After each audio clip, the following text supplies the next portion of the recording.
एक high slash और पूरी बिल्डिंग 2 हिस्सों में टूट जाती है। वहां खड़े लोग समझ ही नहीं पाते कि अब क्या होने वाला है। अगर आप ऐसे इंटेंस मोमेंट्स मिस नहीं करना चाहते तो चैनल को सब्सक्राइब कर सकते हैं।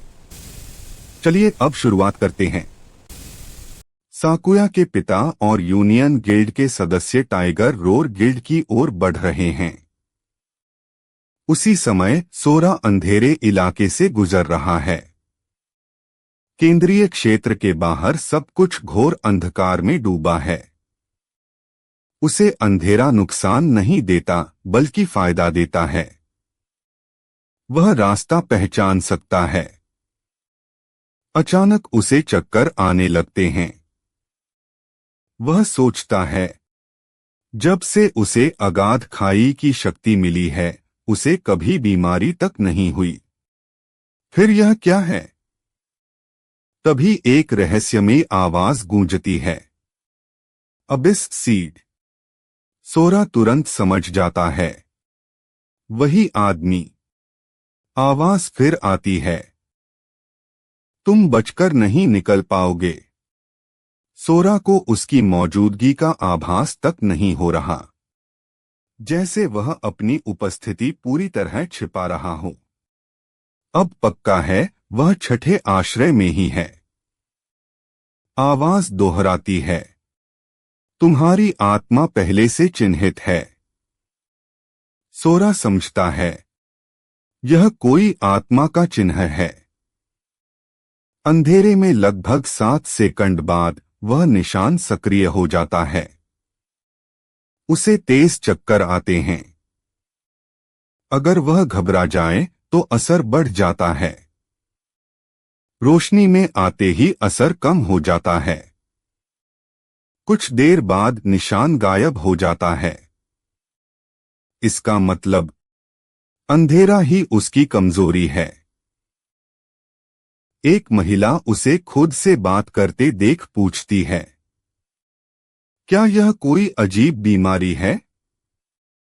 सोरा अनदेखा करता है। उसे यकीन है वह आदमी उसे ढूंढ लेगा। आवाज फिर गूंजती है, अबिस सीड, तुम भाग नहीं सकते। सोरा चुप रहने को कहता है लेकिन सतर्क रहता है। अब वह समझता है, अगर सेना को यूनियन गिल्ड की जरूरत नहीं रही तो पिता और बाकी लोग खतरे में हैं। टाइगर रोर सेना के साथ है। अगर वे यूनियन को कुचलना चाहें तो यह सही मौका है। सोरा तय करता है, वह अपने माता पिता की रक्षा करेगा, चाहे उसे सबका सामना क्यों न करना पड़े। दृश्य बदलता है। टाइगर रोर गिल्ड के सामने माहौल तनावपूर्ण है। लोग रास्ता खाली कर रहे हैं। कहते हैं शुरू होने वाला है। किसी को याद नहीं कि आखिरी बार बॉस ने तलवार कब निकाली थी। पिछली बार उन्होंने 20 मीटर लंबा घाव छोड़ा था। भीड़ हटती है। पिता आगे बढ़ते हैं और दूर से सोरा सब देख रहा है। अब सवाल यह है, क्या वह छिपा रहेगा या सामने आकर हालात बदल देगा? सोरा धीरे से पूछता है, क्या उसके पिता हमेशा से ऐसे ही थे? क्या वे हर बार इतनी जल्दी लड़ाई के लिए तैयार हो जाते हैं? गिल्ड के लोग बताते हैं, पहले ऐसा नहीं था। पहले वे कहते थे कि हिंसा आखिरी रास्ता है। तब उन्हें लगता था कि सेना सब संभाल लेगी। लेकिन अब हालात बदल गए हैं। अब सेना शिकारियों को आम लोगों जैसा मानती है। छोटी मोटी झड़पों में अगर कुछ शिकारी मर भी जाए तो उन्हें फर्क नहीं पड़ता। ऐसी दुनिया में बात करने से पहले ताकत दिखानी पड़ती है। अगर जीत सकते हो तो बात करो। अगर जीत नहीं सकते तो बात करना बेकार है। सोरा सोचता है, टोपी वाला भिक्षु शांत लग रहा था, तो क्या उसकी समझ गलत थी? क्या ताकत होने पर इंसान हंगामा कर सकता है और फिर भी बच सकता है? दूसरी ओर एक व्यक्ति दिखाई देता है, शुजेंजी युकियो। उसकी दृष्टि क्षमता सक्रिय है। वह देखता है कि एक लेवल 90 का शक्तिशाली बॉस किसी भारी हथियार से नहीं, बल्कि जैसे शरीर चीरकर मारा गया हो। वह समझता है इस शहर में अभी भी बहुत खतरनाक लोग हैं। उसे सावधान रहना होगा।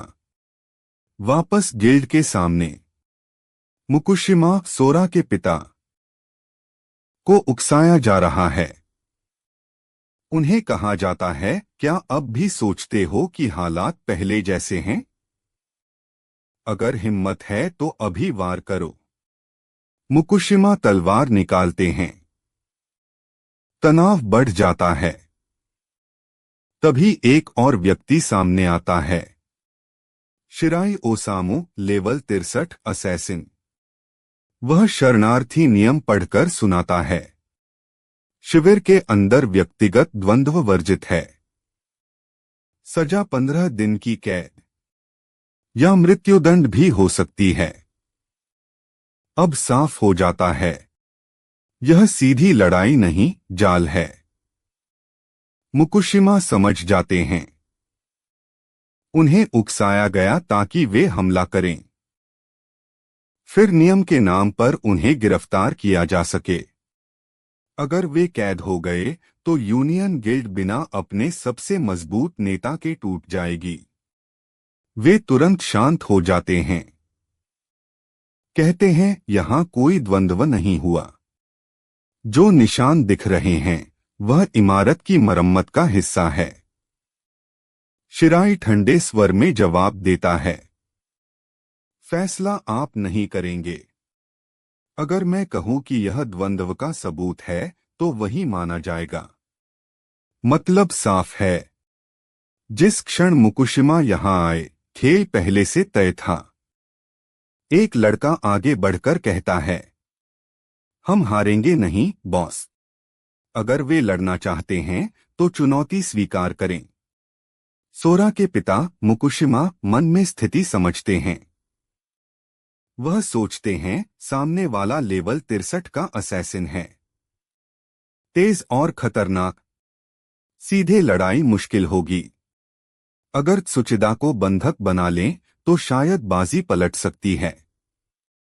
सब देखते हैं, मुकुशिमा तलवार निकालते हैं। सामने खड़ा डिफेंडर सोचता है, उसकी तलवार ढाल जादुई है, तलवार के हर वार को रोक सकती है। यह 69 लेवल के योद्धा का पूरा हमला भी झेल सकती है। वह मानता है, 65 लेवल का समुराई इसे नहीं तोड़ सकता। शिराई ओसामू शांत आवाज में कहता है, आत्मसमर्पण करेंगे या अपने साथियों के साथ जेल जाएंगे? चुन लीजिए। कुछ देर सन्नाटा रहता है। अचानक मुकुशिमा की तलवार गायब हो जाती है। दुश्मन सोचते हैं, ढाल तलवारों के लिए बनी है, इसे कोई नहीं तोड़ सकता। तभी जमीन के नीचे से ताकत उठती है। मिट्टी का भारी वार ढाल पर पड़ता है। ढाल टूट जाती है। कोई चिल्लाता है, ये तलवार नहीं, हथौड़ा है। शिराई तुरंत कहता है, विरोध किया है इसलिए तुरंत फांसी दी जाएगी। उसी समय मिट्टी की दीवार खड़ी हो जाती है। गोलियां चलाई जाती हैं। मुकुशिमा आगे बढ़ते हैं, लेकिन अचानक शिराई गायब हो जाता है। वह अंधेरे में फंसाकर शैडो ट्रांस सक्रिय कर चुका है। वह कहता है, बंधक गया, तुम हार गए, खत्म करो इन्हें।